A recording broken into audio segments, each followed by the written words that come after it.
Vamos lá, a gente ficar repercutindo todas essas questões, né? Mas você citou o próprio Focus de ontem, né? Que já traz aí um IPCA um pouco mais elevado, acima da meta, né? Desse ano. Também a Selic mais elevada também. Eu queria saber como que está essa projeção para o ano que vem, porque a própria ata do Copom fica falando sobre uma ancoragem das expectativas de inflação para o próximo ano. Essas movimentações, inclusive de elevar a taxa de juros um pouco acima do juro neutro, essa sinalização de aumentar os juros, isso vai ter um impacto mais lá na frente? Isso vai conseguir ter um impacto um pouco antes? Como que ficam essas projeções, não só para o fim do ano, mas também para o ano que vem? Vamos lá, então. Eu tenho más notícias. 2021 já não tem mais potência de política monetária. Tá. Ou seja, esses 100 pontos que a gente observou de alta, os 100 que eventualmente virão, até 7,5, 8, ou quanto for, Inês é morta em 2021. O Banco Central já está olhando completamente 2022.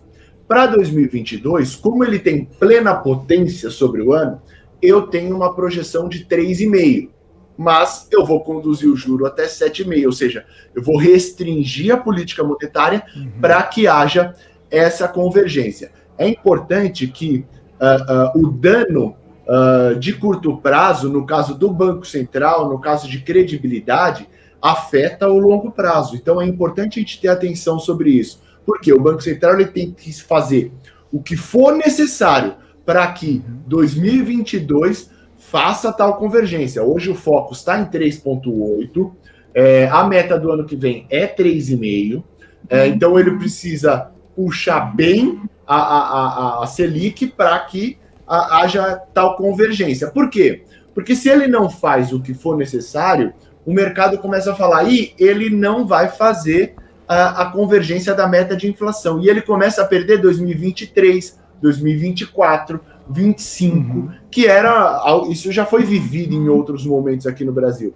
E essa desancoragem da inflação gera uma inflação corrente maior e aí gera danos mais perenes na economia, como já observamos em outros momentos. Então, por isso que eu tenho a convergência para o ano que vem de 3,5% de inflação, porque eu acho que esse Banco Central vai fazer o que for necessário no tocante à política monetária para buscar tal convergência.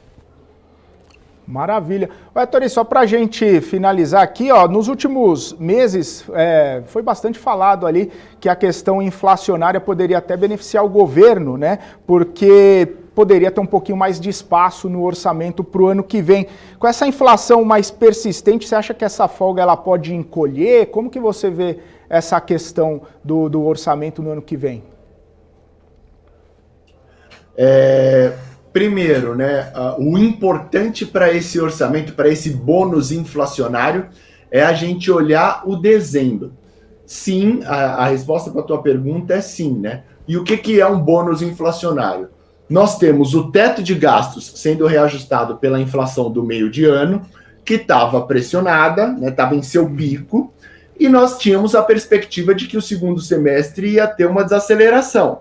E aí, o final do ano aqui, eu peguei do meu dedo aqui, ele reajusta salário mínimo, o salário das pessoas, ou seja, previdência, então aposentadoria. Então, assim, o teto de gastos é reajustado pela inflação do meio de ano e os gastos efetivamente são reajustados pela inflação de final de ano. Se o final, como o meio do ano já passou, se o final do ano ficar maior, esse bônus inflacionário que eu estava me referindo, ele acaba se tornando inexistente, ele acaba sendo comprimido. Então, é importante que no final desse ano haja uma desaceleração. Para que isso ocorra, e a perspectiva ainda é essa, né? Nós temos 8,9% de inflação corrente, 8,99%, e para o final do ano a expectativa de mercado e a nossa aqui está em 6,8%. Ainda há um bônus inflacionário, né? Mas se esse 6,8 virar 7, virar 7,5, quiçá 8, aí isso vai diminuindo e esse bônus inflacionário para o ano que vem, para o orçamento do ano que vem, se extingue. Vale destacar que bônus inflacionário, ele, quando contado no orçamento, é uma estratégia muito ruim, né? Por quê? Porque o bônus inflacionário vira ônus inflacionário também, quando você tem um movimento contrário, uma inflação de meio de ano muito baixa e uma de final de ano elevada, né? Então, a gente nunca pode fazer uma conta pensando que tivemos um alívio orçamentário perene. Não, é um alívio orçamentário temporário, no qual nós temos esse diferencial e que não deve ser considerado nas expectativas fiscais aí, que, diga-se de passagem, estão num estado calamitoso, com uma perspectiva muito ruim, infelizmente.